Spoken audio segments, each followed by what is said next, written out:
Hi, everybody. This is Lee, and I'm talking about dissent by Black people when it comes to wars by North America waged domestically and in foreign nations. Usually, I cover current news, the latest news, or relatively recent news. This time, I'm looking at an article written 15 years ago. It's titled Wartime Dissent. Let's see if I can get that title right. It's Wartime Dissent, a Black American tradition vindicated by history. And I'm bringing this up because we're seeing certain members of the Congressional Black Caucus participating in the red baiting, the Russia did it, the McCarthy like accusations and propaganda being used to gin up support against a Cold War, maybe against Russia, in response to faulty intelligence, saying faulty that we've seen intelligence being put out for consumption and it's being met by skepticism. And so the fact that people are questioning this so called intelligence, the veracity of it, and yet and still certain members of the Congressional Black Caucus are trying to voice support for the gaslighting against the North American people, the propaganda, the manipulation of North American people is not historically part of the pattern. It's usually the Congressional Black Caucus that has served as the voice of reason in times of international tension. But, you know, something has changed. And I'm going to come to a conclusion and talk about what has changed in that respect. Anyway, this article written about 15 years ago, Wartime Dissent, a Black American Tradition Vindicated by History. And so basically, it's saying that traditionally, citizens of North America of African American descent have questioned the veracity, the truth behind wars waged for empire and not for self defense. For instance, the wars against Mexico, Cuba, the Philippines, even Hawaii, Puerto Rico, Haiti, Korea, Vietnam, and the Iraq War, which came to pass following the events of 9/11 in 2001, and then the authorization for a military force, and then the response by the Congressional Black Caucus, who by and large did not support that action. They questioned it. And this is a tradition. I'm going back all the way back to and past Frederick Douglass, who commented on some of our early wars for empire. Of course, the Civil War fought here between the North and South. And then the efforts to subdue countries in order to build wealth and dominate other nations. Followed by Frederick Douglass, W.B. Du Bois, Paul Robeson, Josephine Baker, Malcolm X, Martin Luther King Jr. And people do forget that Martin Luther King Jr. did speak out against wars for empire, the war in Vietnam. In his speech, Where Do We Go From Here? He said this was not a just war, and he dissented, which was, again, tradition. And so his position was actually closer to that of Malcolm X towards the end of his life.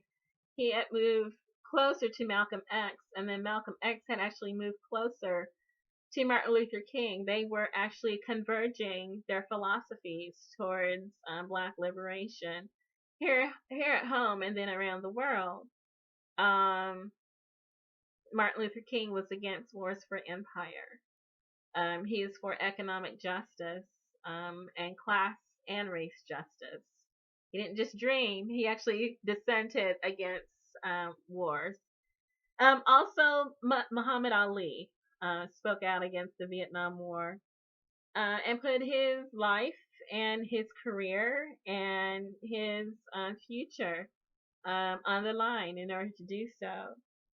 And so, once upon a time, the Congressional Black Caucus spoke out against these types of wars, and then something changed.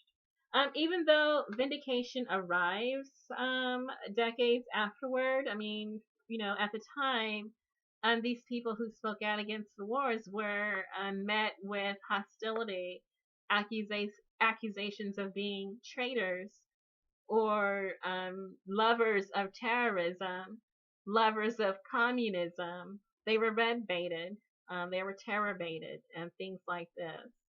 And so the vindication doesn't come until years after the fact. And this is including responses to the domestic war at home, the drug war.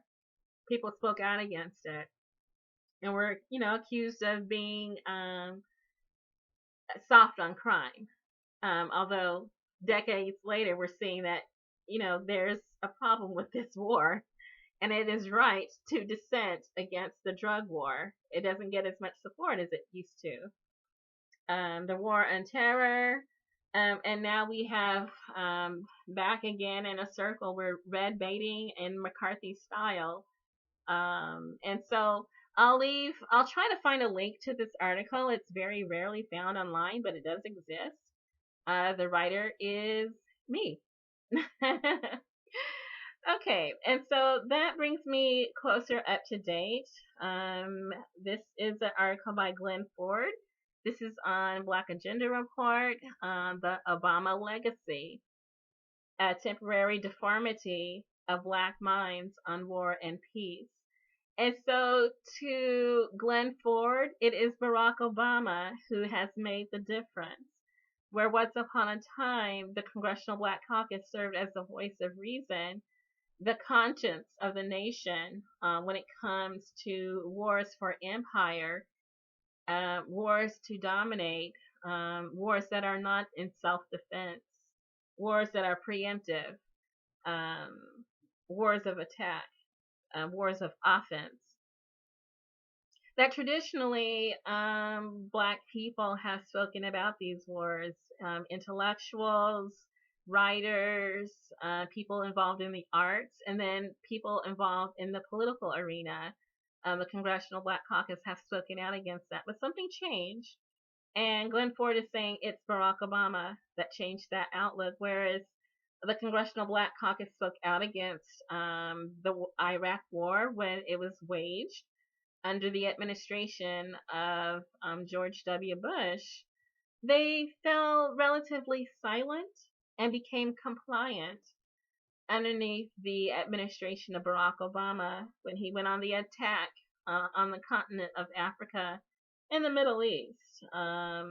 The unprovoked war against Libya, continuing wars against Syria, the bombing, the droning, the vaporizing of civilians, people labeled enemy combatants without a lot of proof.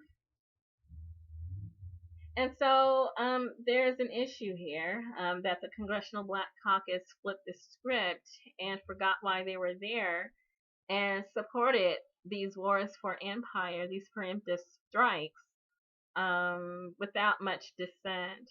And so they're saying that they're speculating that now that Barack Obama is leaving office, we may see another flip and the Congressional Black Caucus now standing in opposition, not because the political arena has changed overseas, but that there has been a change in the White House, and that whereas once they stood in opposition against unprovoked wars, once upon a time